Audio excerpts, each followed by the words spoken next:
of course, I still didn't know about rock music and about heavy metal music, but it was some time afterwards when I got to discover bands. When I started discovering bands like AC/DC, Metallica, The Who, Slayer, Megadeth, Judas Priest, whatnot. The classics of rock and heavy metal music, and then getting into more extreme stuff. Getting more into the extreme metal stuff like Venom, Napalm Death, and Bathory. Discovering about black metal, Norwegian black metal, first wave black metal, and how those two are actually separated.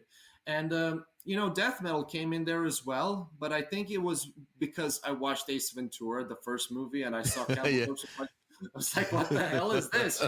This is new. I was like, I heard Hammer Smash Face, and I Yeah. was like, I first thought, is this a thrash metal band? Then I heard the growling vocals. I was like, oh Nope. my God, this is death metal. Oh, this is awesome. Who's gonna, start from like these cool bands? Like whatever people may think that, everybody starts up with those bands. Yeah, but how many people, when they discover these bands, are truly, they're like shocked when they come across something like this, because they're like, oh my God, I was never even aware of this, and I wasn't even aware that something like this exists. I was aware of the new metal thing, but that didn't really keep me that long. I mean, I was listening to a little bit of Slipknot and Korn and System of a Down, but only because it was going on TV. And Right. It like new metal movement was like it was so commercialized by MTV and all that. It was just in your face. You had no choice but to just watch it, and I was just sick of it. That's where I just lost complete interest in everything mainstream. Sorry, go ahead. Yeah, I mean, it was a big trend, and of course, until I discovered the thrash metal bands like Dark Angel, Destruction, Sodom, Creator, and Death Angel as well, Exhumer, and whatnot. That's when it really started to make sense for me, like what really metal is capable of. Because new metal seems like it's cool for the kids, but it's not cool for the metalheads. It's not like metal for the metal fans. It's more like metal for the people who come from a different background. Like they say, new metal is metal made by people who grew up listening to hip hop. I was like, makes sense. That Yeah. makes sense. Yeah. Yeah, I mean, like it can sound cool at first hand, but of course that's only because you've never heard anything else aside from that. But Right. when I turned off the TV and I just started researching bands, that's how I got into it. And had it not been for your classic thrash and death metal bands and speed metal bands and whatnot, I probably wouldn't start meeting other people and start playing music. I actually started bass after I saw Metallica for the first time in 2012. They were playing at the Ušće Park fest. It was like an open air, big, park where they usually held all the biggest concerts there in Belgrade, and they were, supported by Gojira and Machine Head. Of course, I wasn't there when Gojira was performing, but I instantly, knew like, okay, these guys are also pretty big. And that was the era when L'Enfant Sauvage, that's very, contemporary, very important album in their discography, was released. Mm-hmm. And Machine Head only released Locust back then. I kind of trying to remember, the chronology of all the things that happened back then. But Right. seeing Machine Head live then was awesome, because you see all these metalheads, putting their leg on those fences and headbanging. Yeah. Like, this is like what you see at Pantera shows in the 90s, yeah. the videos. And then you actually see that as a 13-year-old at a Machine Head show, which will later turn into a Metallica show. It's like, what the hell, man? This is awesome. That's when I was like, you know what? I definitely want to start a band. And the reason why I started bass was because, not because there weren't bass players, but because, I wanted to play an instrument that I think would suit me best. And I was into Lemmy, Cliff Burton, Cliff Williams, and Jason Newsted, and all the classic bass players of the world that you can think in all of rock and metal music. I mean, Geezer Butler and Steve Harris, of course. Everybody cites those influences, but And rightfully so. Bob Daisley, yeah, I mean, like it's all rightfully so, yeah. But when I started learning bass, I didn't go into this saying, "Oh, this is an easy instrument to learn." I mean, yeah, if you don't really try. I mean, of course, it's an easy instrument to learn if you're gonna be a typical bass player playing the root notes. If you're gonna be somebody who wants to play around with the bass, with the bass lines, like I am now, it's not really that easy. You really have to get a good groove, a good feel of it, and that's how it all started. I mean, I joined the first thrash metal band called Death Nation in 2013. It was September 2013. I had already rehearsed with my friend Relia, and we both joined the band. I mean, I was actually the one who was invited to the band as a bass player, but I said, "Yeah, but I already rehearsed with this guy, and I don't want to leave him behind." I was Right. like, "Well, we'll see." And then when I saw that this guy's got riffs, this guy's got ideas, they were like, "Yeah, yeah, it's official." Like we were a five-piece band from that moment on, and we kept it going until 2017, until it wasn't that good anymore around the last year. But hey, on the positive side, we released one EP and one full-length album. So yeah, it was a good run. How old were you when you started that band? When you joined that band?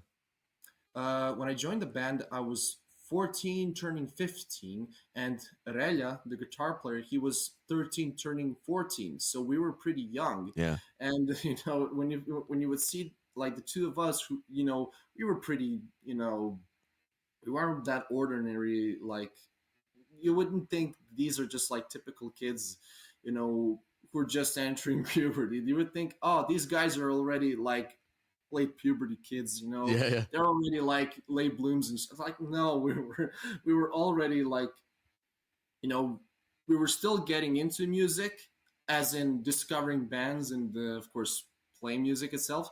But of course, everybody would think like, yeah, we're quickly maturing with this, and you don't think like, oh, these are just kids. There were actually people who were surprised, like, oh, this band was actually consisted of kids. These aren't just like teenagers in their late teens. There are actually, a couple of us who were in our early teens, and a couple of them who were in their late teens. It was a very mixed generation, and we had like one guy who was the drummer. He was like close to 30 back then. Well, So wow. yeah, yeah, it was very mixed. But generally, we were all that kind of mid to late 90s generation.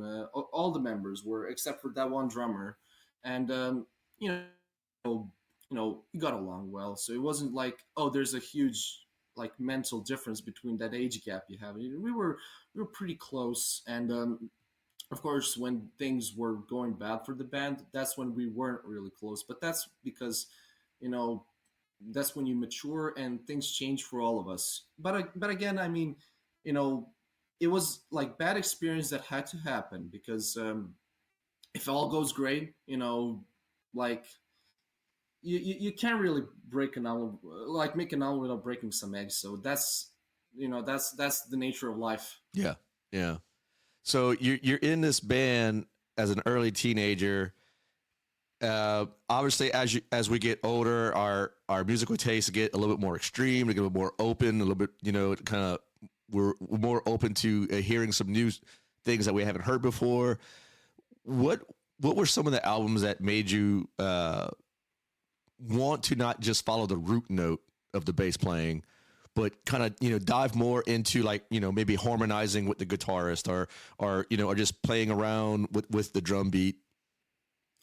I would definitely have to say that you know Rainbow Rising is one of them, because Bob Daisley, and that's Jimmy Bain, but of course Bob Daisley on Long Live Rock and Roll also does pretty good stuff as well. I mean, both Jimmy and Bob were very, very good bass players in that band, and they rocked as hell. I mean, listen to Bob Daisley's bass lines on Blizzard of Oz and Driving Madman. Like he's very good at it, and of course he is also very good on Bark at the Moon. I mean, I love the fact that this guy loves to be like on the beat, and of course he really has that. rock energy. I mean, the guy played with Gary Moore. I Yeah. mean, if you're playing with top rock guitarists, of course you're gonna be a good bass player alongside that guitar player. But aside from Rainbow Rising and of course Long Live Rock and Roll, I would say uh, Black Sabbath. But I would say Master of Reality, simply because I love playing Children of the Grave, Solitude as well. And I also recall that I really enjoyed playing the Into the Void, the final Oh, that's track. such a great track. This is the heaviest track on the album, and it's one of the best tracks. Like not just on the album, but also one of the best songs that they've ever made. I agree with that. Yeah, I mean a lot of bass players, really did a great job back in the 70s. I mean, you have bands like the very underrated bands like Budgie. It's like a Welsh hard rock, early heavy metal band, and this bass player Burke Shelley, he was like rocking that and he really had that good energy. Like when he was playing the bass, he was like very energetic, and you would just see him play with such smooth feel to it. It's like, dude, he's rocking the bass like crazy, but it feels like so smooth. It's really hard to do it the way he does. I mean, you have to listen to some of the greatest albums that they made, like In for the Kill and Never Turn Your Back on a Friend. The Bandoliers is also a pretty good album, I'd have to say. Aside from that, Deep Purple and rock, that was also a big one for me. I mean, I love Roger Glover, and he was one of the bass players that also inspired me to pick up bass.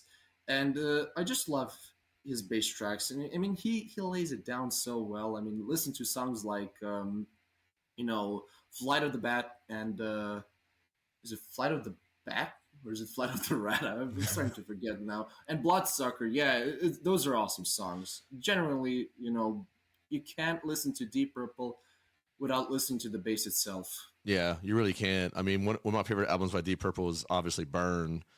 Oh, Dude, I love that. I love that album. Everything about it. It's just one of those albums that I read into kind of late in my I'd say my mid-20s or something like that, yeah. and it never leaves my playlist of Spotify, whatever or whatever. I have it on. I have it. Yeah, I definitely have it on vinyl. That's for sure.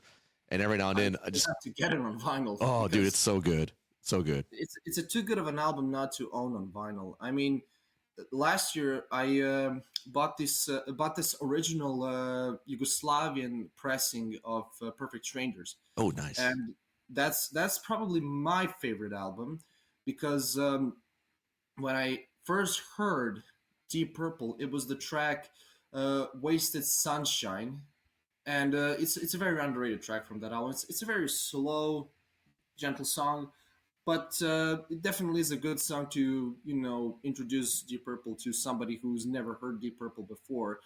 But yeah, I am still aiming to hunt down some of their best albums as well because even I have to admit myself, even 2 years back, I went back into listening to Deep Purple because after listening to like extreme metal, a lot of black metal, and a lot of death metal too, that's when I was like, I don't feel it that much anymore. It feels like it's like I feel like I'm a bit, overheated after listening to it. And I was like, I want to go back to the beginning. I want to go back to the beginning of it all, how it all started for me. And when I heard Deep Purple and Black Sabbath again, that's when I was really, I really thought to myself, yeah, I definitely needed this. And now I'm more, and I see more about all the bands that made me get into rock and roll music.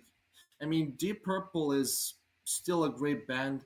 If you do like the new album Equals One, it is a very, okay, it's a very solid album, but, for a band with members who are around 80 years old, Yeah. to still have that kind of good rock and roll edge to it, it's a pretty good album indeed. I mean, sure, it's not one of the best albums. It's not nearly as good as Burn and Stormbringer and, of course, Machine Head. Hmm. You know, those are like one of the best albums that they've ever produced. But when you're older, more mature, that's when you care more about good songwriting. And good songwriting is very important for you to understand like good song structures Yeah. and good song ideas. I mean, I think that's one of the things that I feel like I've missed throughout the days when I was doing my own black metal project, because I feel like back then I was incorporating a lot of ideas, from a lot of bands that I listened to, Uh-huh. because I always wanted to, you know, make it as dynamic as possible. But I wasn't that keen on paying attention to the songwriting itself. That's when I was listening more and more to classic rock stuff. And I was like, yeah, there's a reason why this lasts more than, some of the extreme metal albums. Like, after a while, you can certainly still enjoy them, but listening to these best albums ever made in the 70s, we're not just talking about Deep Purple. I'm also talking about stuff like High Voltage and Dirt Deeds Done Dirt Cheap Oh, that by was, man. Yeah. ACDC. Yeah. Like, yeah, I mean, Hands down, some of the best hard rock albums that ever came into existence, in my opinion. indeed. And I will die on that hill saying that, if you don't think ACDC provided some of the best riffs like in hard rock history, You're fucking wrong. you're wrong for sure. You're definitely wrong about that one, because that band, knew what they were doing. They weren't like, you had Kiss as well, and the Kiss was all about making a good show. And of course, we all love albums like Love Gun and Destroyer. Hotter Than And Hell. I mean, those are also pretty big albums. Although I must say, I myself, for some reason, I've always preferred 80s Kiss more than 70s Kiss. I don't know why. Is it simply because I just like the songwriting better? Or is it just because, you have like one of their best drummers playing on that album? Because Yeah. I think Eric Carr was their probably best drummer after Peter Criss. I mean, a lot of people would probably disagree with you. I know one person in particular that would, because he's a Peter Criss purist. But yeah, I mean, it feels like it's apples to oranges with those two guys, man. It really is. Yeah. I have to agree. But yeah, I definitely found myself going backward too. Like, there's, a lot of people, because of the podcast will contact me and they'll ask me, are you into newer black metal that's coming out? And there's some bands that, yeah, I really do appreciate what they're doing, but they're namely coming out of Norway, and because they kind of just stay true to what's been the secret formula out there. And, but there are some, other countries putting out some really good shit.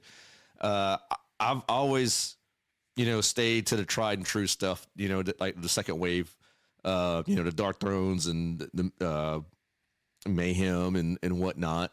But like you, as of recently, I've kind of been going back and just seeing what bands had influenced them and made them write whatever riffs.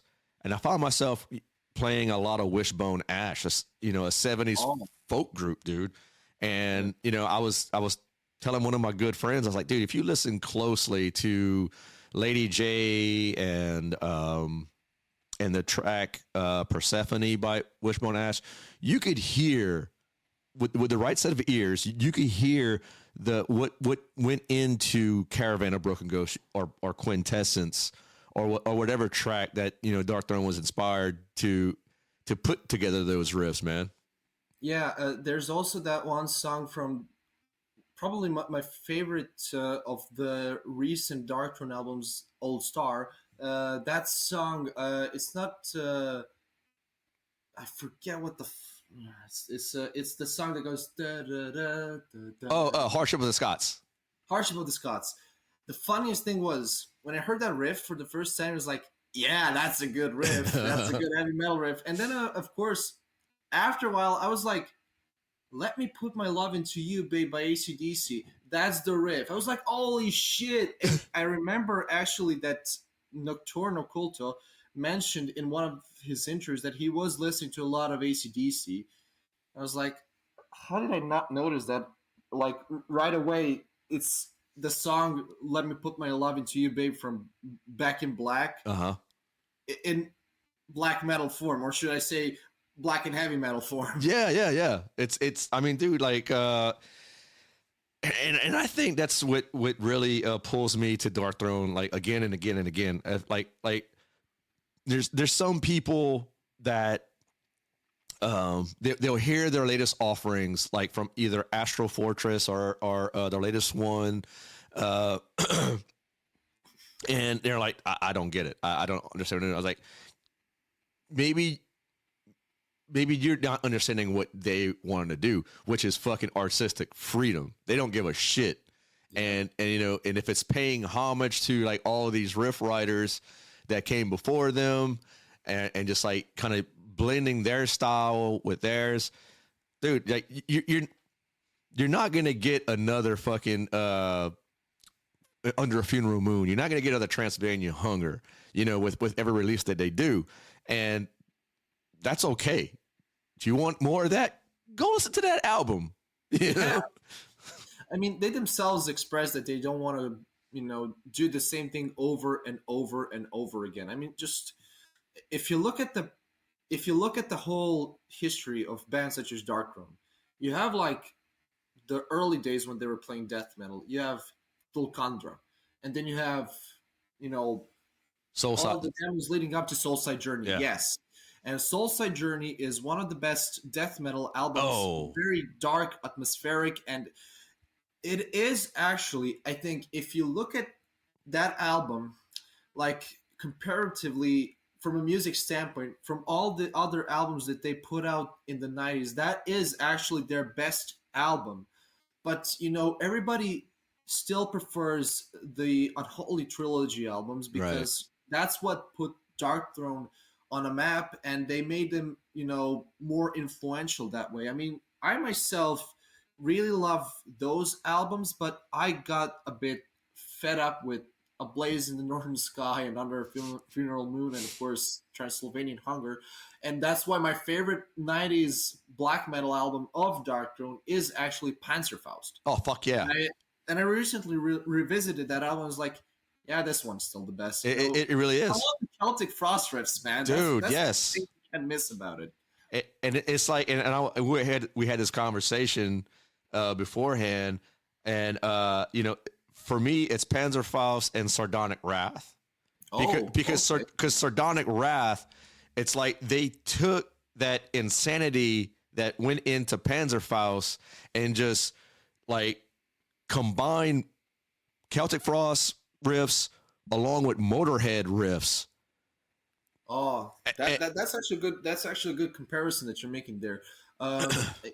If I forget, did Sardonic Wrath come out 20 years ago or 21? Like 2006, 2004, maybe. I'm thinking 2004, because 2006 would have been already that era when they were incorporating the punk elements. Correct. Yeah. Because, trying to you know, refresh my database. Yeah, Sardonic Wrath. I actually think I have the patch on my vest.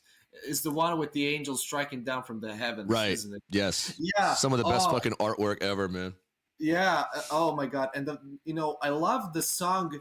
I forget. It's Chakmat Jesu Christ. Oh yeah, checkmate Jesus Christ. Yeah, I love that one. And of course, I forget what the hell's the name of that song. The Syndicate Needs to Be Something. That's the one that has that awesome, very doomy riff.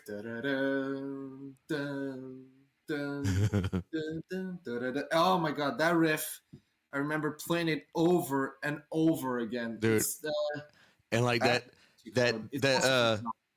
there's straightening the ending riffs of Straightening Sharks in Heaven. Yeah.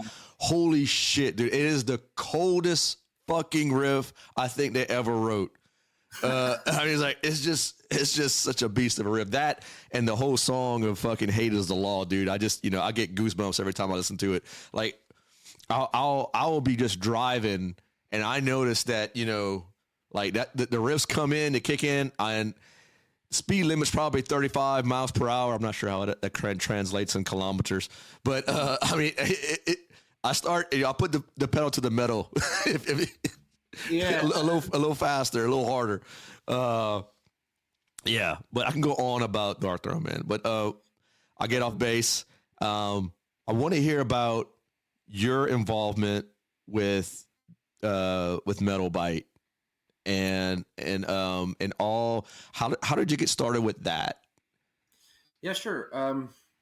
Well, it was around 2022 when I started doing like it wasn't really out of necessity, but I think it was simply because I was interested. I am, regularly updating the metal archives, and I was like interested to do reviews on albums as well. Some of the albums that I like or dislike, simply because I wanted to, be more frequent there, be more active, and I remember after I reviewed the latest Destroyer 666 album, Never Surrender, I got an email from Tomek of Metalbite, who's the main editor, and he asked me if I wanted to join as one of their writers to do reviews, band interviews, new single announcements, and whatnot.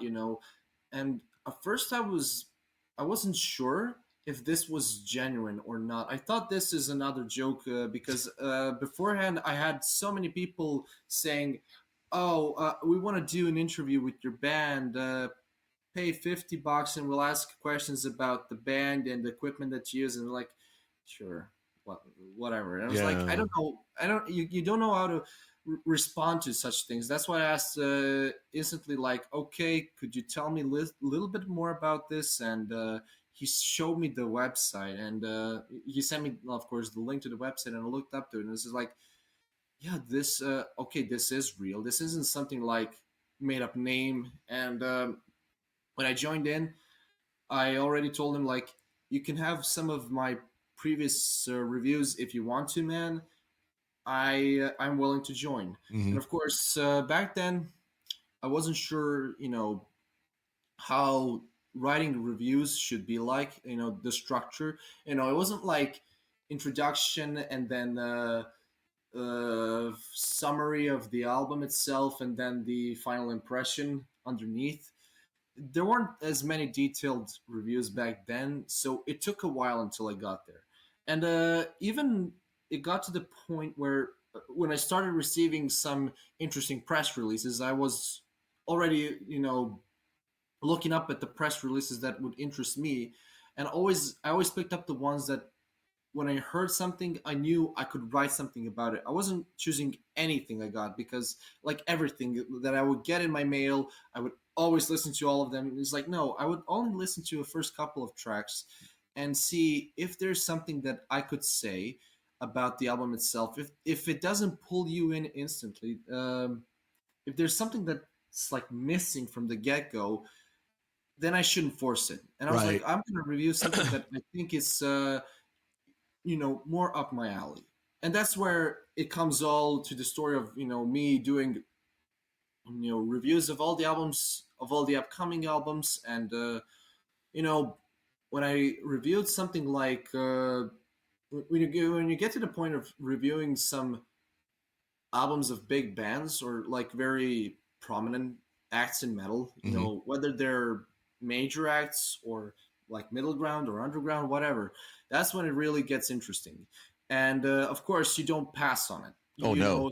It's like one of the times when I was very, very positive about reviewing albums was when I saw I think Thulkandra, the German melodic black death metal band of Stefan from Obscura. I think he posted the review of that album, and and at some point later I saw the review of Torkes' latest album as well, which I wrote for Metalbite, and he posted it as well. The Facebook page posted. I was like, oh, I get it now, and such a rewarding feel, even if you're not paid for the reviews that you write.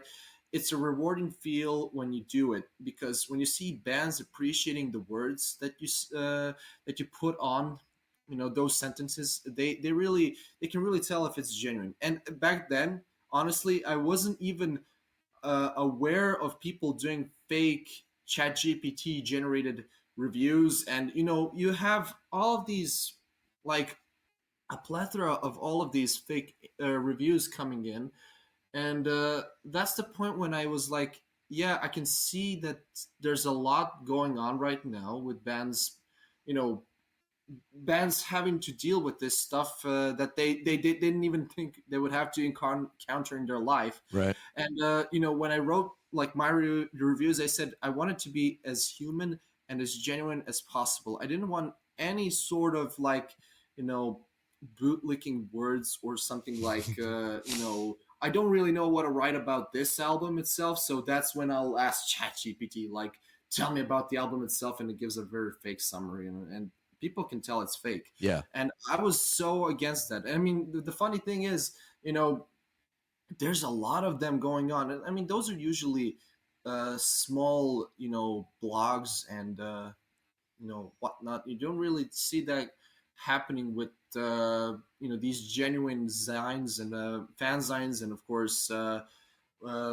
any sort of website that reviews and interviews bands. They all work with press releases, and they don't want to, the proper treatment that you have to give to bands is like, the least you can do is say what you think about the album. At least write it in your own words. Right.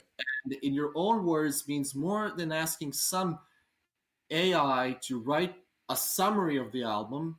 Whether if it doesn't say if it's good or bad. Maybe it will, but only if you tell them to give me an album review on this with criticism on this and that. Yeah. But why would you do that?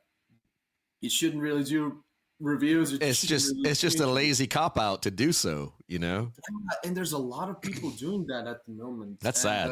It's crazy. But of course, when I've I think up until October or November of 2024, that's when I've been doing that a lot. And I remember feeling so burned out. The biggest problem was, even when you had albums that I can genuinely enjoy, I didn't feel that creative juice of writing anymore. That was what really, put me so down. I was like, yeah, I don't think I'm up to it anymore. And the problem was because I was very stressed out at work. I was playing with my band, and I've also started learning Swedish. And when you have so many things happening at all at once, you can't really commit your time for everything. Oh, I get it. Because it's difficult. I'm not a guy who who who recharge his batteries. Sometimes I gotta take some time off for myself, for my wife, for my friends, for my family. And I was very, very sad that I couldn't keep it up. And when I left officially, when I announced that I'll be leaving on December 31st, I remember feeling a bit down that whole day, because it wasn't something that would end in just after 2 years of doing all these amazing band interviews. Because back then, I really wanted to do it more, do more of that, but Yeah. I realized that I can't really do it that much, because, I really wanted to leave the future of that, you know, the future of interviewing bands and reviews in good hands of other writers who were up and coming, because we always have new writers coming in Metalbite. And if I can't commit, somebody else should. And I don't think, we should all slow down each other on that part, because I think just because I stopped doing that for the sake of myself, that doesn't mean nobody else should do it. That's why I always, when there are people starting to do interviews and whatnot, I always send them my portfolio and tell them this is the bands I've interviewed. Simply because I think there was some, it was more than just experience that I've acquired. There was something, it wasn't just experience, it wasn't just knowledge, but I would say it was also, you know, a good connection. Yeah, let's say like you establish a good connection, And I know for me personally, people who I get to, do like face-to-face interviews over the internet or even in my house, you make these bonds over music. You find some commonality, you find that connection, you find friendship in some cases, most cases that I've interviewed guys, I mean, or whoever. And, it makes for a lasting friendship, dude. Because like a lot of us have gone through the same shit in our in our childhoods, our in teen years, whatever. Yeah, I was actually pretty surprised when I posted that post of me, saying what it meant to me. That whole that one big picture with all the band logos of all the bands that I've interviewed. Yeah. The best part about was seeing some of the musicians that I've interviewed respond to that, saying salute to you and thank you and something like that. That's like, it's such a grand payoff because you realize you've done something good for them as well, not just for yourself. You did something so good for them, and all the people that enjoyed reading them, I could really tell that they enjoyed them. They weren't like, you know, I mean, you have who will, just pat you on the shoulder, but not really be sincere about what they think about what you do. But there were a lot of people who read my work and they said, you know, why they enjoyed it. It's not like what they enjoyed the most and what they didn't enjoy that much. There were pretty short interviews as well, but those are just the classics. Sending back and forth with Right. emails. But the very detailed ones were the ones that the people enjoyed the most, and simply because when they read the questions, read the answers, they somehow manage to experience the music from a different perspective. And it's not just for me, it's for everyone. Everybody says like when they listen to the music itself, that's when they see, those words that they cemented, they see what they actually meant, what the music is all about. Music really does get enhanced a lot when you know a bit more behind the making of it. And there's a lot of bands who I agree with that. don't really say about much about their music, but they will open up to someone who is genuinely interested in their music. That's why I always say, if you're somebody who is interviewing a band, whether it's a podcast or a magazine, always approach it from a standpoint of somebody who's interested. There has to be interest. Right. And then on, there's so many wholeheartedly agree with you.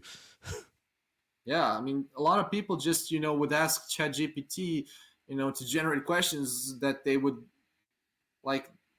Don't do interviews then. Don't do reviews then. In any case, yeah, it's okay to use to use AI for. It's always good. You can have some sort of assistance, but still, don't let that be a defining factor of your work. Don't let that be like all of your work. Right. That's not a good way to start it off. I've seen a couple of people do that, and I've always told them like, this is how I do it, and they're like, yeah, but I do it out of hobby. And I'm like, yeah, but I also do it out of hobby, and I didn't get paid, and I don't care. And honestly, I think people really don't take themselves and their work seriously when they take that sort of approach. Yeah, and we live in this age of the of the influencer, Yeah. and there's some people, and I'm sure that you probably you have seen it before, where with the chat AI bots, it's like they're just generating all these questions, just to get content rolling for them, and just put the spotlight on them, making like all kind of posts to put the spotlight on who they are or what they bring, and just using the band or maybe the band's image to just get across to make themselves more appealing and more interesting. We see a lot of that, and I made a point. I've I'm a child of the 80s and 90s where like like there was no fucking social media. There was, there was only the magazines and the stuff that you would read about or see on TV. And, if you were lucky for all these underground extreme metal bands. So I made a very point, like I did not get into this for likes, follows, subscribers, any of that shit. Like I got into it because I genuinely wanted to archive local bands like you. I started out, with because there was a local guy here. He passed away, and he was all about that. He owned a record store, and he championed like underground bands locally, nationally.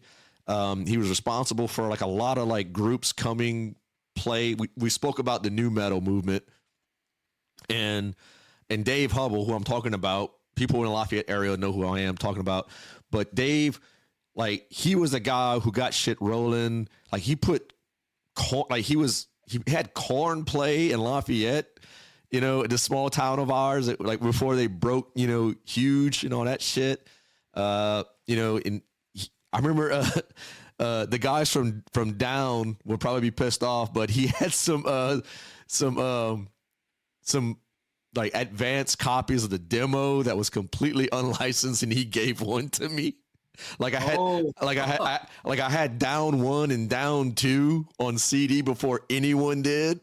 So it was, like that's kind of like what I'm paying homage to, is like the guys who came before me and started doing that shit.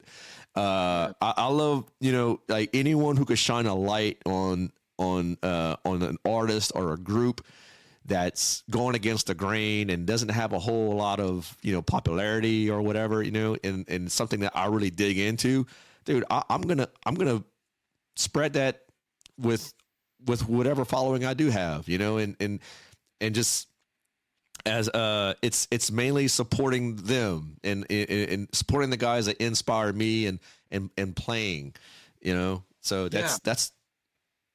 Plus, it's always interesting when you have people talk about, when they discovered bands either through television or magazines. They probably heard a band from a word of mouth, and they went to a local store and they bought the magazine, the latest issue, which features the band. Yeah. And they see, oh, that album's coming out next week. We gotta be there when this album arrives. And when you hear stories like that, and you hear stories about people discovering bands like Cradle of Filth through MTV. I mean, that must have been like late 90s, early 2000s. They didn't really release anything. They maybe just had like live shows on that. But of course, you had Dimmu Borgir, and then you had like Dissection, and of course, you also had bands like Hikati and Throne from Wales, and Ancient from Norway as well. Even I even spoke to Lord Caiaphas. Yeah, I saw that, and I was like, "Holy shit, man! Like, who hasn't? Who haven't you talked to?"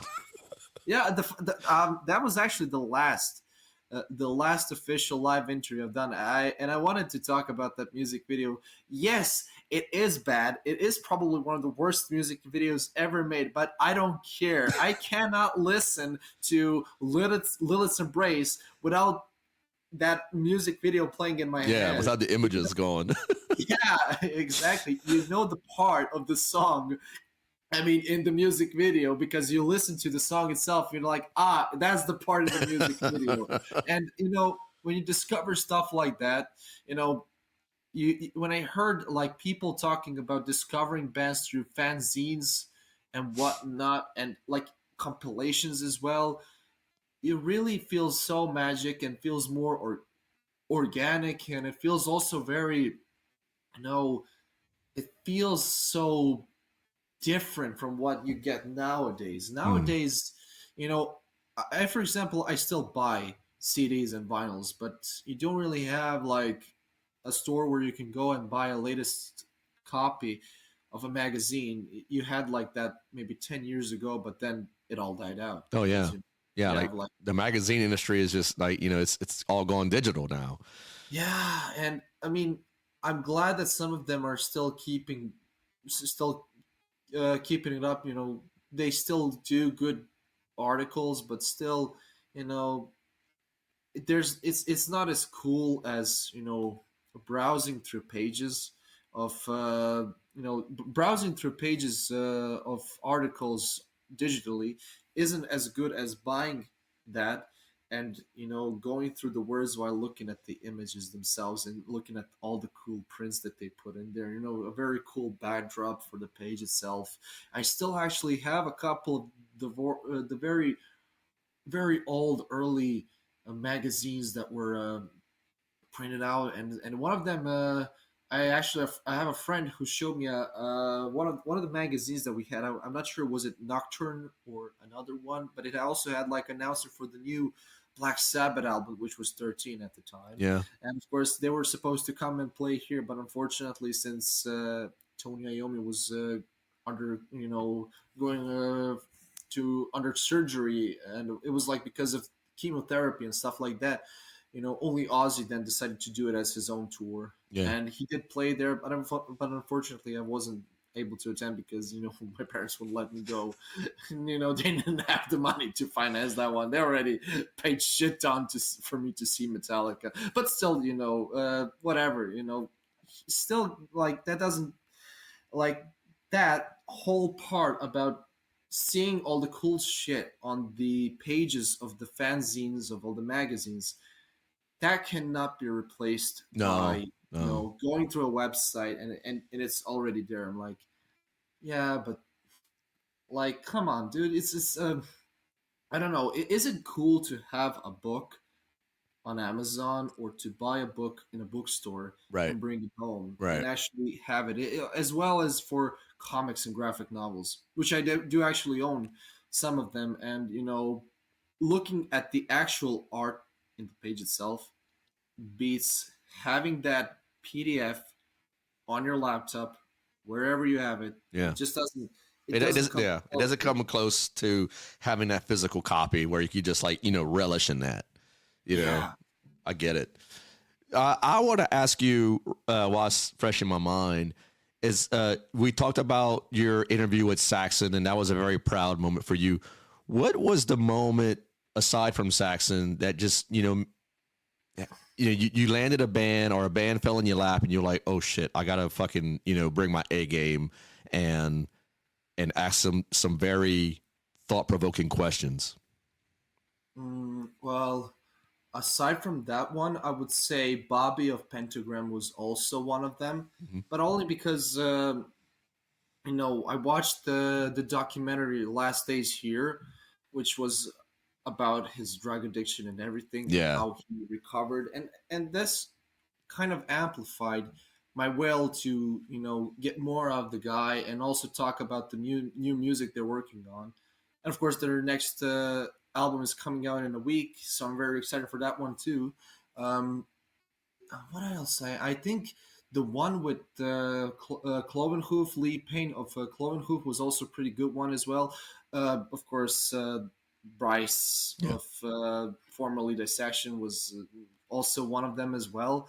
Um, I'm trying to, I'm really trying to kind of go back. Oh, I might say, well, Lord Caiaphas, definitely, you know, talking with him about Ancient was, you know, it's a no-brainer. The funny thing, that was not only was it that the last live interview, but that was also the first interview with some bigger musician, for which I did not prepare any questions.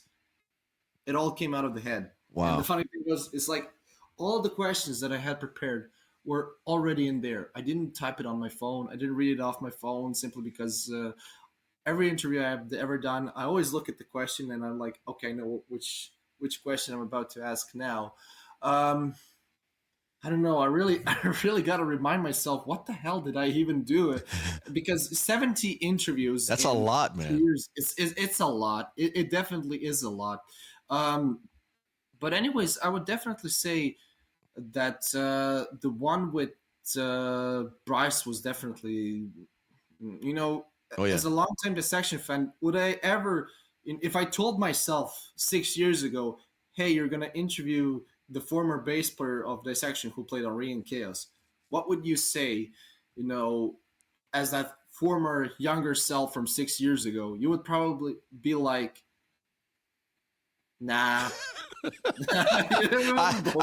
Dude, look, I have the same experiences, with Bryce, recently. And in the fact, I get to hang out with some of the guys that I grew up listening to on the local level, and they're nationally recognized artists.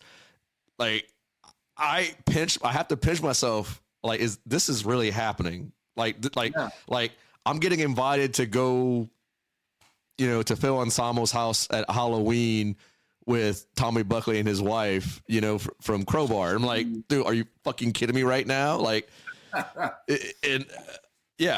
it's just wild, dude. It's just some wild shit.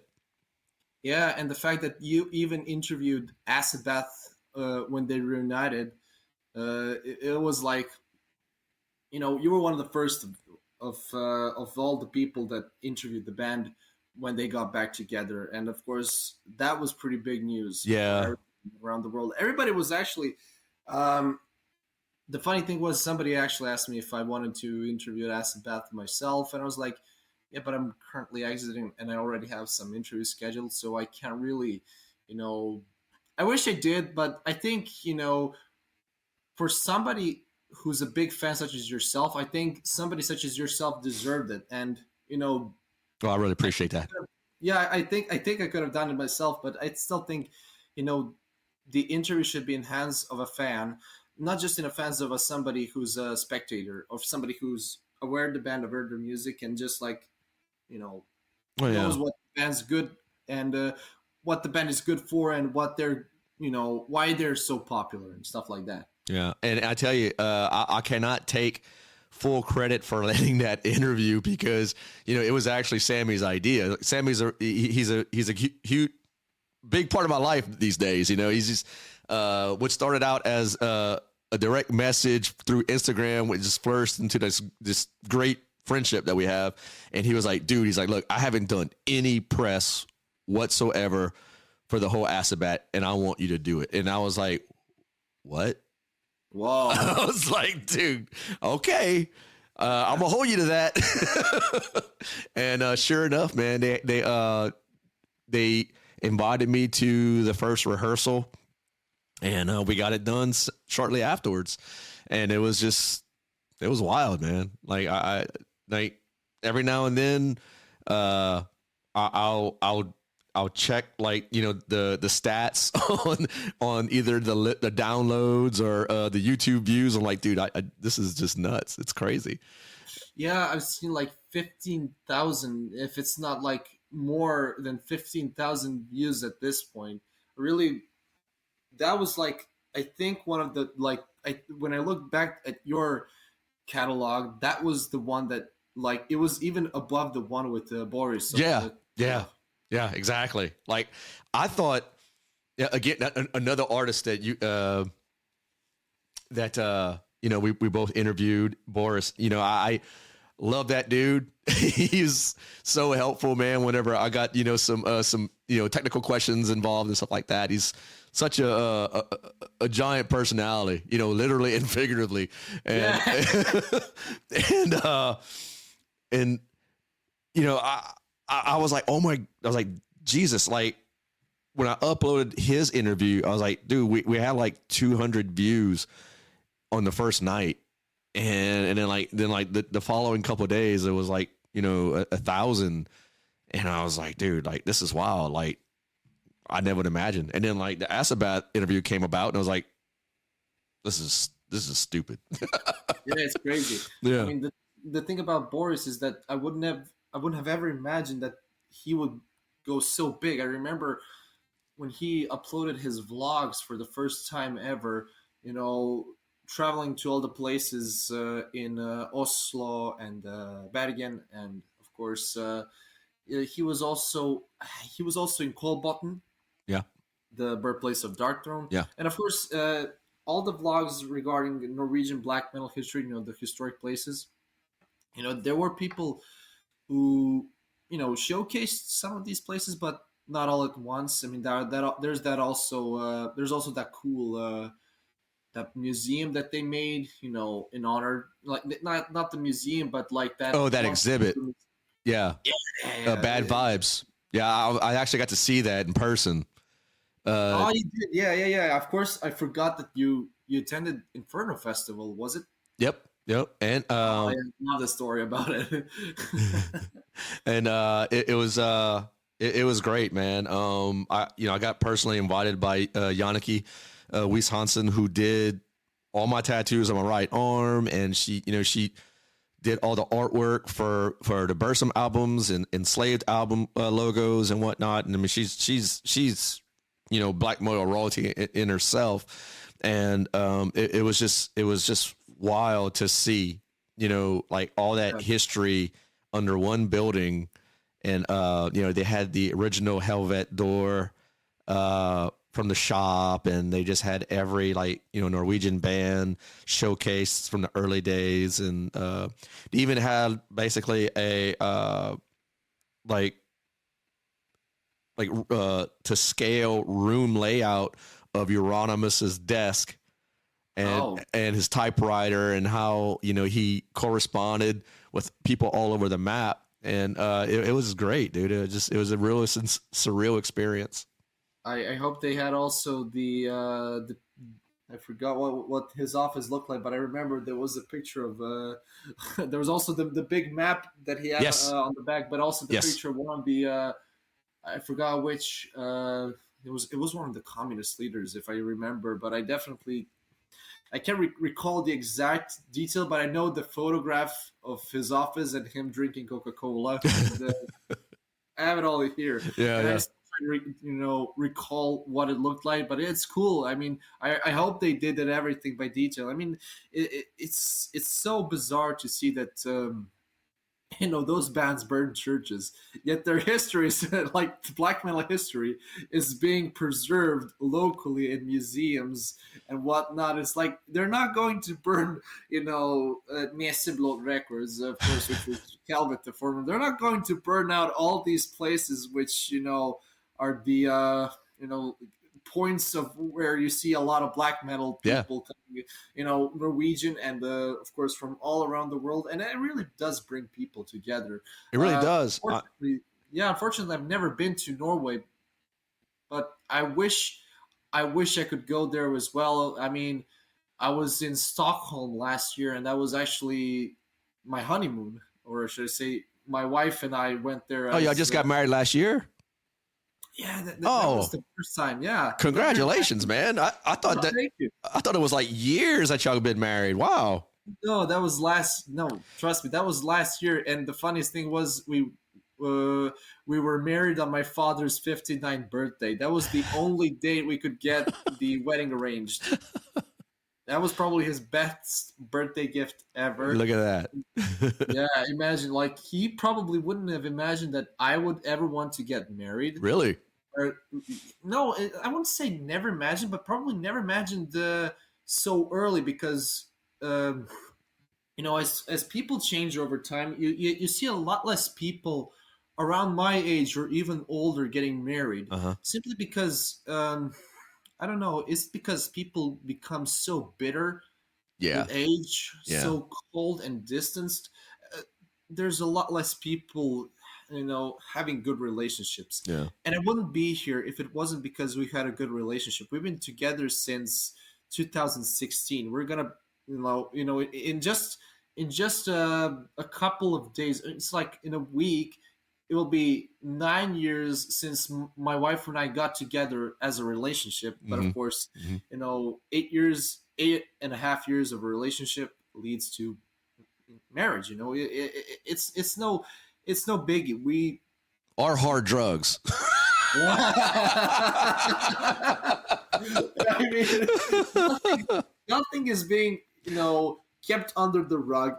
There are no skeletons in the closet. Yeah. And the funny thing is, I feel bad for the people who are not able to have a stable relationship, and for a lot of people who know us personally, we represented for them. I'm not doing this, to pump my ego, but a lot of people told me that they see us as some sort of role models, and I said that I'm very glad to hear that, but I'm also very sorry to hear that, because I know they're saying that because they don't really see people getting along together. Yeah. You know, forming a relationship nowadays is as difficult as finding a first job experience. It really is. Like, for some reason, it's so impossible these days. And I wish things would change, for the better. But that's like one of the things I wished before New Year's Eve. I said I wish for the world to heal. That's all I want. I don't want any more, things just for myself. I want all the world to be in a, like, every word, in every word. I think any part of the world should be in a better place. And when it comes to our wedding, we really wouldn't, like, we really wouldn't expect it wouldn't be that big. We all thought, yeah, it was going to be just a nice, good wedding, and people were going to enjoy festivities and stuff like that. But we also had, like, the first dance, and of course we were like doing the typical Serbian dances. Are, if you have ever seen a Serbian party, you would see people dancing in circles and going around in circles, and it's all a typical, whatnot. People really had such a good time that the day after, when we picked up some of the rest of our stuff, people said nobody remembers a good wedding in all of their lives from working there. And Yeah. I'm on my phone right now. I'm trying to look for your wedding photo to show the audience that's going to watch this. And it's just a beautiful, beautiful couple right here, ladies and gentlemen. Thank you so much. And let's see. I don't know how far down I got to go, but here you are. Here he is. Look at that. That's the stuff that dreams are made of right there. Congrats to you, my friend. Thank you. I mean, so many things last year, there were pretty big things. Like I said in one of the posts that I put, like, when it comes to what happened last year, so many life-changing experiences. Like, my wife started working at kindergarten, and we traveled to Stockholm, and we were thinking about going to Stockholm for years now, because we both love a lot of things when it comes to Sweden, from music to food to cinematography, people themselves, the cities. And the funniest thing, when we came to Stockholm last summer, the one thing that shocked both of us was how fresh and breathable the air is. I was like, my God, there are no graffitis on the wall. The people aren't shouting. They're pretty quiet, and they're not, noisy. They're not really interrupting your privacy. I mean, there are, junkies on the streets. Still, you can see homeless people interrupting your privacy. Yeah. But I'm talking about, people, like, passing by. They don't interrupt you. And the best thing was, like, it all felt so close. For the capital city of Sweden, it's a very walkable city. It's like, I can go from where we were. It was like close to a stadium. That's where the hotel was. We could go from there to the old city in just a half an hour. Mm-hmm. I'm like, I can't believe this. I don't even have to take a metro. I mean, I can, but I would be, ridding myself of a good, refreshing walk. And the best part about, I hope I'm not being, boring about the story regarding Stockholm, but I just want No, man, not at all. I totally understand. Like, entering a city you're not used to visiting. I mean, I totally understand that. My first experiences going abroad, Copenhagen, Oslo, and Braga, Portugal. I mean, that all happened within, like, the same, within a 2-year time frame. And it was, dude, like you, had a very similar experience. Like, man, I could walk everywhere. Everything just felt like I felt a big part of me what felt like I was at home. Yeah, You know, that's one of the things that I wanted to bring up as well. Everything felt like I was at home. Anywhere I was, it all felt very cozy. I mean, the funny thing was, it was the second day in Stockholm. We went out to buy some stuff for ourselves, and I remember buying some vinyls in this cool place called Sound Pollution. And remember, the best thing was the cashier was looking at all the vinyls. Is like Swedish, Swedish, also Swedish, Swedish. And it's like, well, you can't come to Stockholm and not buy Swedish heavy metal stuff, Swedish absolutely. heavy metal vinyls. And You got to. I mean, those are the kind of stuff that I can't really buy here. I mean, the worst things about Serbia is when you have like people selling these cool vinyls, talking basic stuff like Bathory and not I don't know, Dark Funeral and Dark Throne.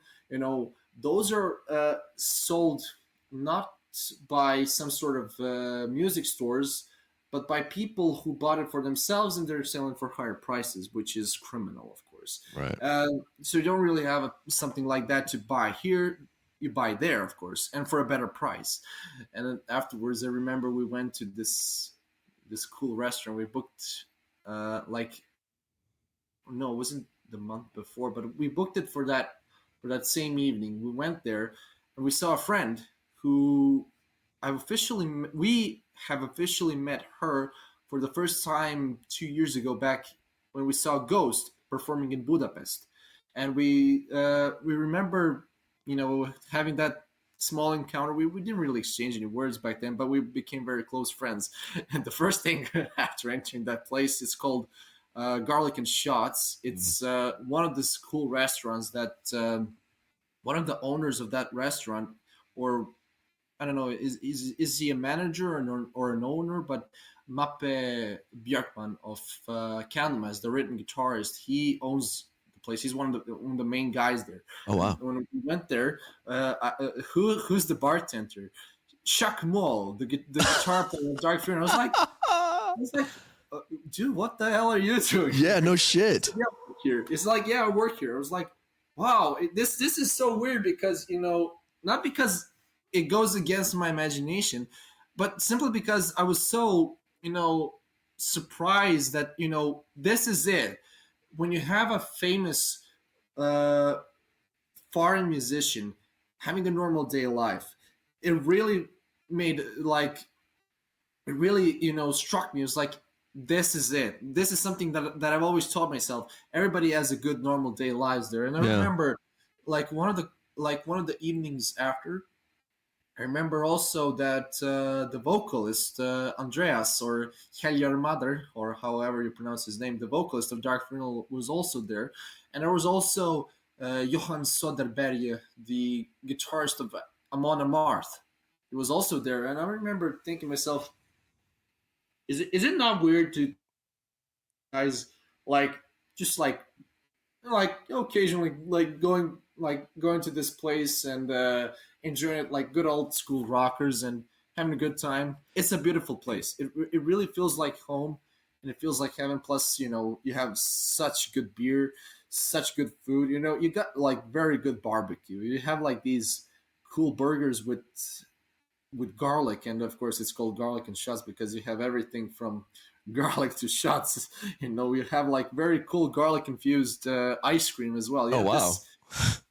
You have to hear this. So this is like a traditional. I think it's like a traditional vanilla ice cream, but it has a bit of that garlic aroma to it. Mm-hmm. And remember, like, you can taste it, but it's not so strong to the point like where it's overpowering, basically. Yeah, it's overpowering the sweetness. Yeah, and it was so good, actually.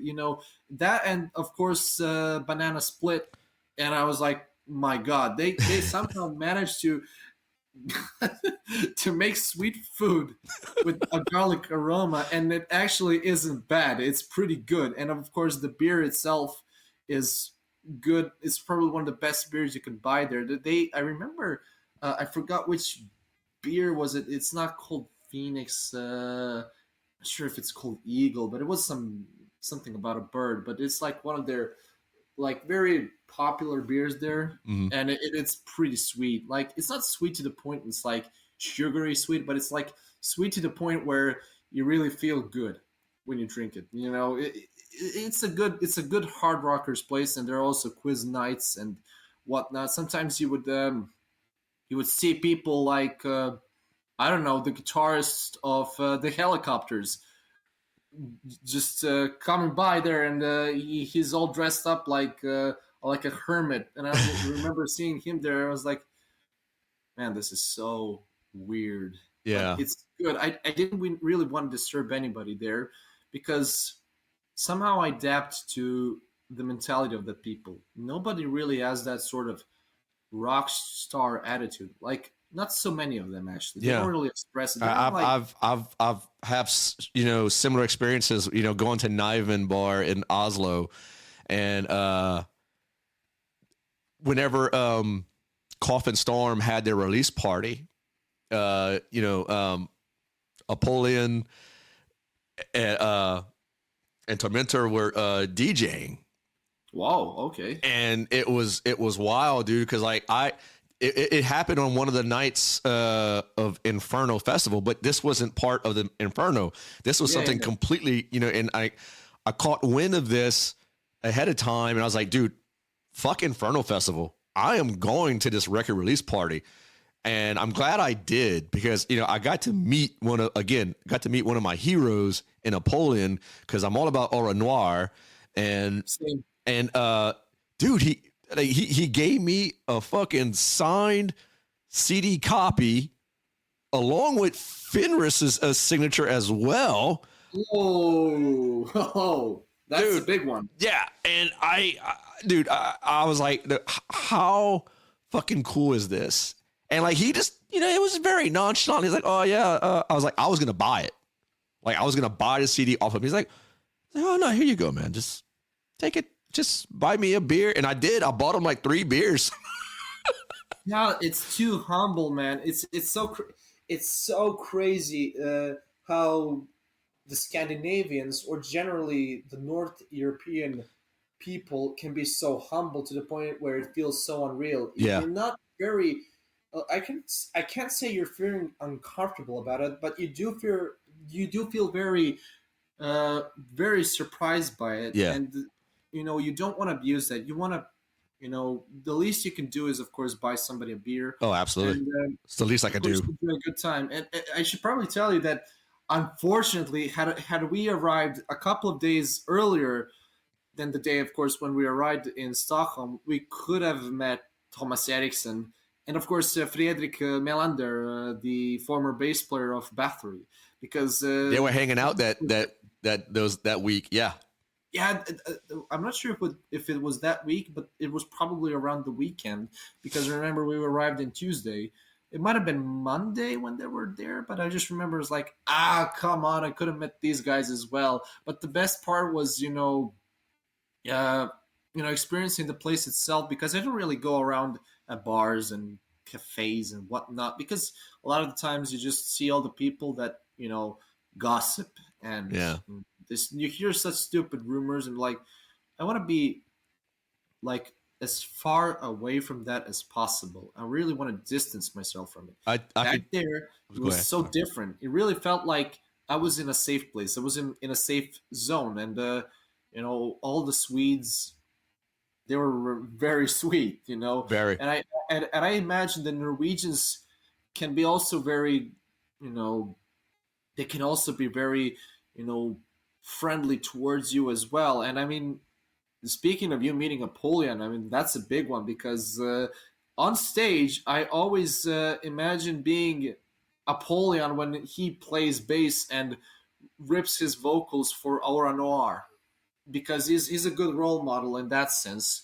And I always wanted to see how he transcends that energy through the music. And I wish I was that guy, but you know what, I hope I'll beer, and of course talk about German thrash metal. Yeah, it was great, because like he was he was spinning records all night. And not only did I meet Apollyon, but I met his sister and his brother-in-law. And I got to talk to them, you know, and like she was like kind of like just unsolicitedly telling me, you know, about their childhood in between spinning records, because people would approach him to talk about, you know, whatever. And then like I had a moment where Apollyon and I were just going on and on about records that we grew up on. And it was so great. I didn't need to have a recording of it. It was like, dude, like that happened. I got to talk all night about Kiss, AC/DC, Accept with Apollyon. It was great. And I can never replace that magic. You know? Yeah, when you record that in your head, when you have that memory, it's much more important than a recording with your camera or over phone. That's one of the things I said when it comes to concerts. When you see it and when you experience it, that matters more than a recording with your telephone. Because 100%. not only are you not gonna revisit the recording of it, even if you do, you might. But then again, you're revisiting the memory and the feeling that you had during that specific moment. I think the feeling of it is what matters the most, not so much the recording. I mean, I don't really look at all the previous concert recordings that I've done. I mean, they're very short and brief because I don't want to. My wife would, just do this, for a short period of time, but then she would like put out the put the phone back in her bag and we just enjoy the show. Like, yeah, I'll do the same. You know, because like again with Apollyon playing live at Beyond the Gates was I got to see the whole Bathory tribute where he played. You know, he played on stage along with Blasphemer, Eric from Watain, and many others. Even Frederic was on stage, and I got a few clips with my phone just to capture some memories, and then the rest of the time I'm like just soaking it all in and just absorbing that that moment. It was just fucking tremendous.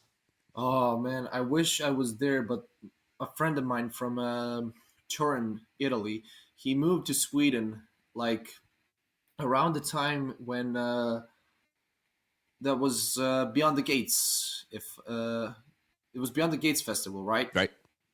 And he was there. I'm not sure if he was there on the whole whole festival or just the last day of it. Uh-huh. But he did say, like, for somebody who, like me, also grew up listening to Bathory for so many years, that was something different. And I imagine everybody's saying the same thing.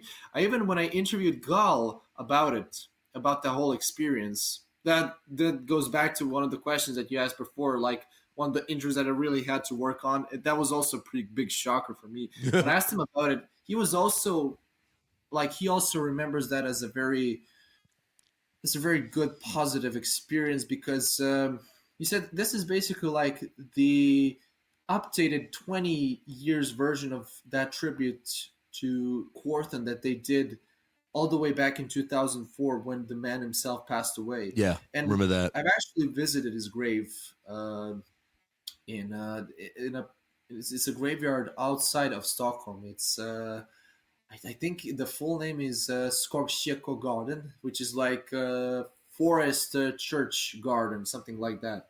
And before I even just wanted there to give tribute to the man himself, I brought some of the CDs of my former black metal band, like test pressings. Way before we even got through the gates of that garden, I already started soaking in tears. We were trying to find his resting place. When we found it, I remember I started crying, man.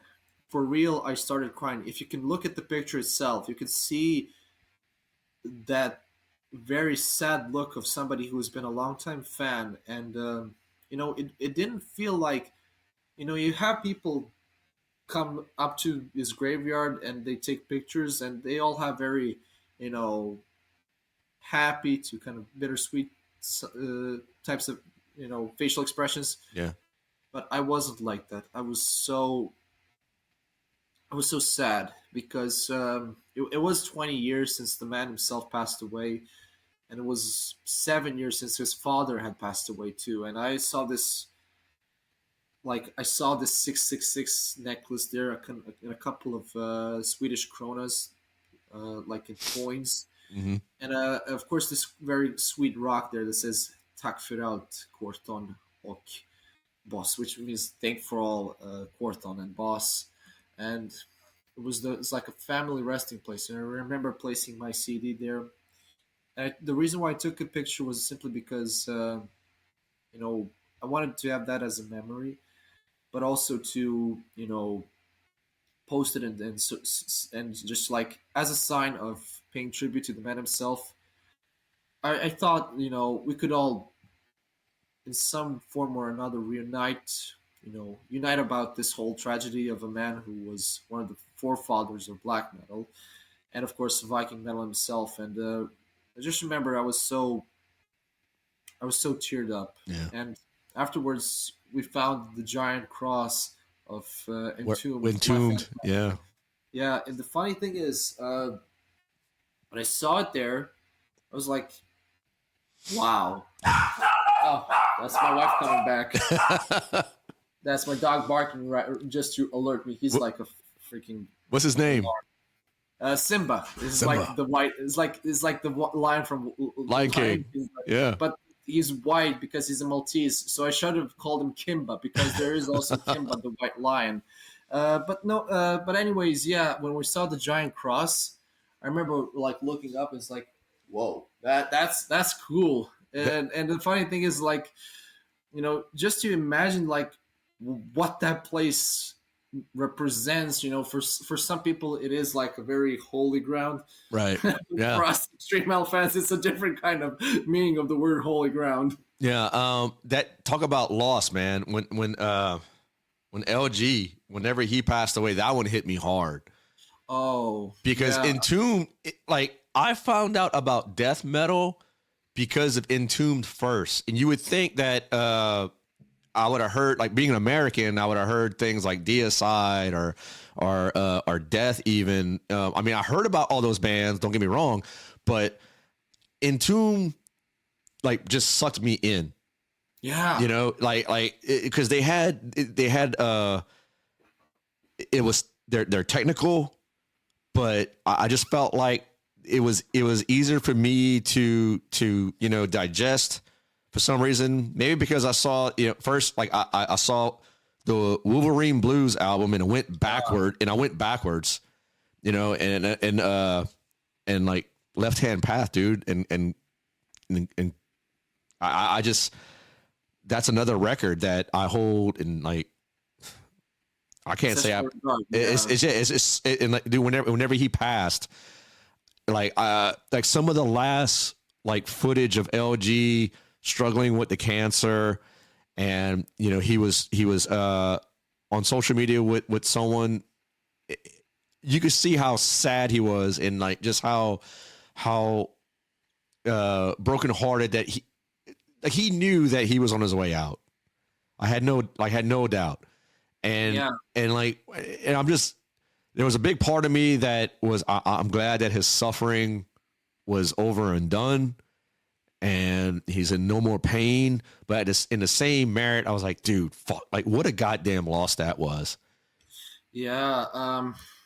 Unfortunately, I wasn't able to see Entombed AD perform. They actually did perform in my hometown at the Exit Festival, the Explosive Stage. But I remember one of the worst parts about that festival is when you have one metal act at the Explosive Stage and another metal act, happening in at the same time. Stage. Yeah. Yeah, and who would have thought back then? I was stupid. I didn't even know 2 years afterwards that the man himself would pass away from cancer at such a young age. Very young. Yeah, I don't think he was even 50. Yeah. I mean, it was terrible. And sadly, I didn't even find his resting place. I think his mother, who's actually Macedonian, right, I think they're both they're both of their resting place, and but I wish I found that as well, and of course pay tribute to that. And he really was like he not only was he such a unique vocalist, but he was a very you know intense performer on stage. When you see some people perform death metal, there are a lot of people who do it like when they're performing, they seems more like they do it for the show. That guy was like living not just 100% of himself, but 110 and above. Oh yes. He is like I know that we also have this this whole uh, Swedish Swedish death metal branch with all the other bands like Dismember. We still have a Dismember. Even Grave got back together with Jürgen Sandström, the original vocalist and bassist, and we also have we have Unleashed, but it feels empty without Entombed. LG. Yeah, Yeah. it feels empty without Entombed. And speaking of Left Hand Path, I remember it was 9 years ago when I first discovered that was when I was starting to get into death metal. That's when I was watching a lot of old school horror movies, and I remember watching Phantasm by Don Coscarelli from 1979. That's a classic. Mm-hmm. I still hold that movie in high regards. Yes, it might be cheesy for today's standards, but I love the movie. Oh yeah. And I love the main theme. And the best part about that movie is how some bands reference the main theme. You have Tormentor, Attila of Mayhem, his old band Tormentor, for the opening of Anno Domini. They covered the main theme of Phantasm. And then you have Left Hand Path, the title track itself, play out in this whole awesome, like very death ripping action. And then all of a sudden is the Phantasm main theme, the outro itself. Yeah. It's so crazy how they pull it off. It's like you have this very dark, very intense, like death metal that you can only see with bands like Carnage and Entombed and Dismember and whatnot. And then the outro itself is like it's just the first track. It's weird. That solo on Left Hand Path gets me every single time. Like if it's on shuffle in my car, like I dude, sometimes I'll play it like twice, maybe 3 times in a row, depending on where I'm going. And dude, I can't get over Alex's fucking lead work on that track. It's just amazing.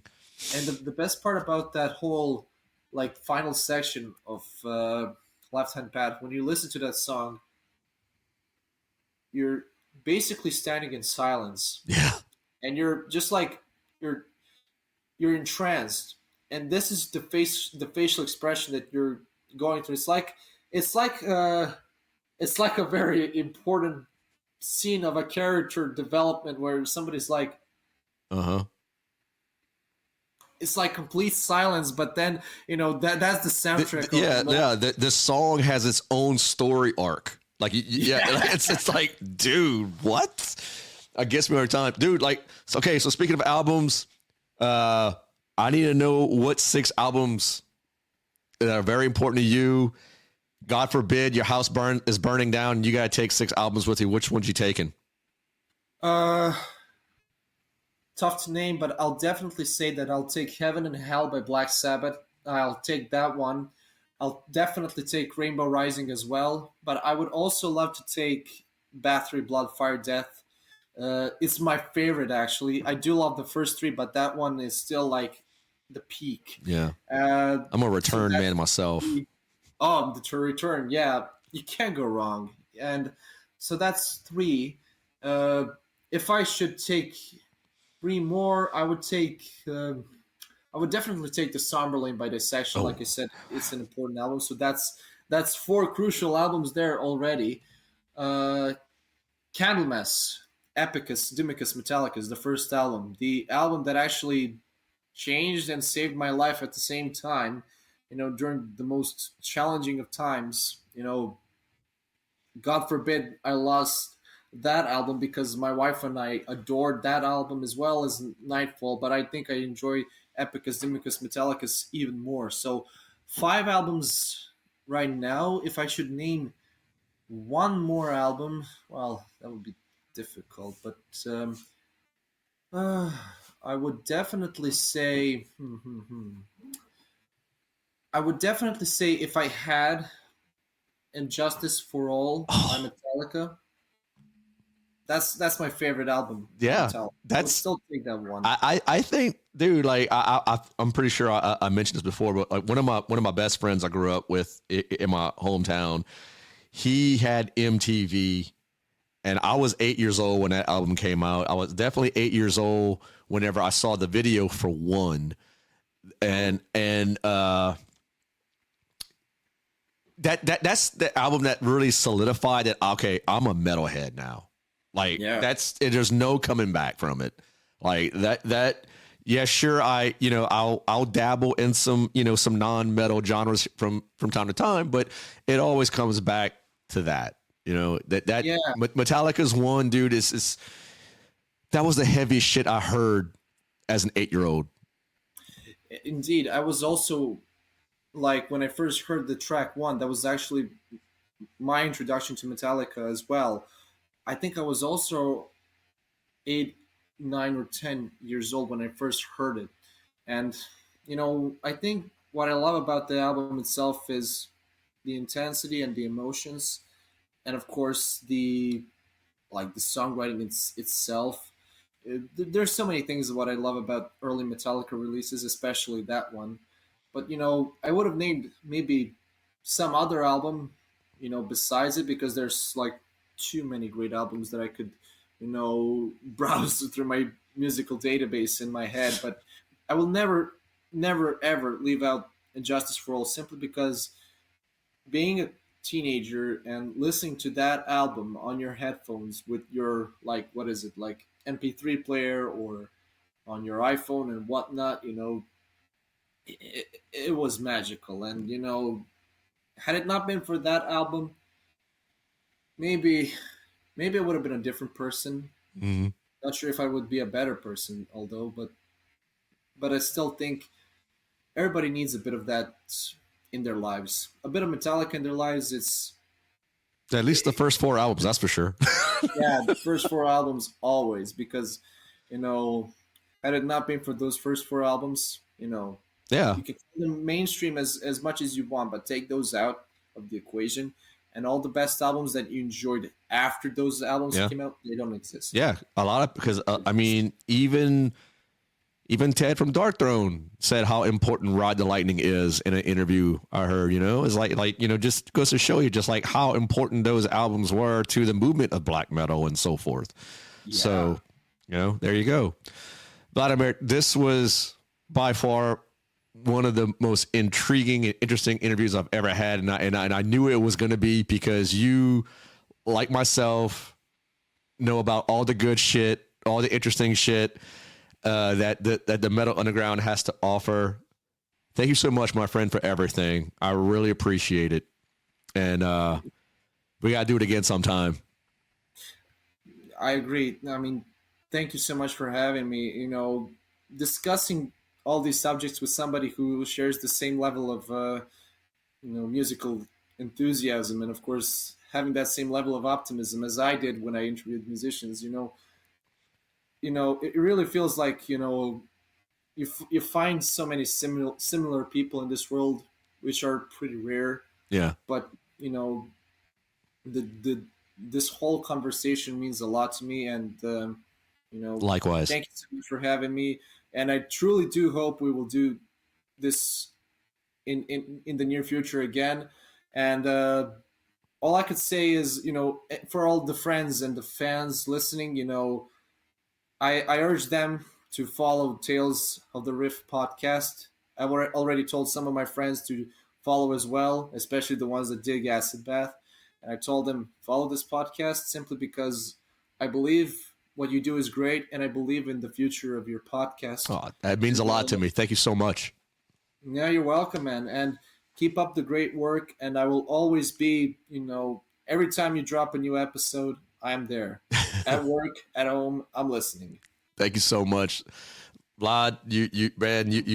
Your work is amazing. I highly encourage all of my metal friends and metal enthusiasts, if you're into reading some really thought-provoking, interesting interviews with the who's who of metal, you can find them on Instagram. You can find them on Metalbite website. I'm definitely going to post all of that in this episode's caption. My friend, I hope to see you one day at a festival or concert. My man, Vladimir, thank you so much, brother. Thank you so much, man. I hope we'll cross our paths in the near future. Oh, yeah. Like I said, we're going to do another one of these. We got to. We got All right. invited. Take good care. You too, brother. Take a good one.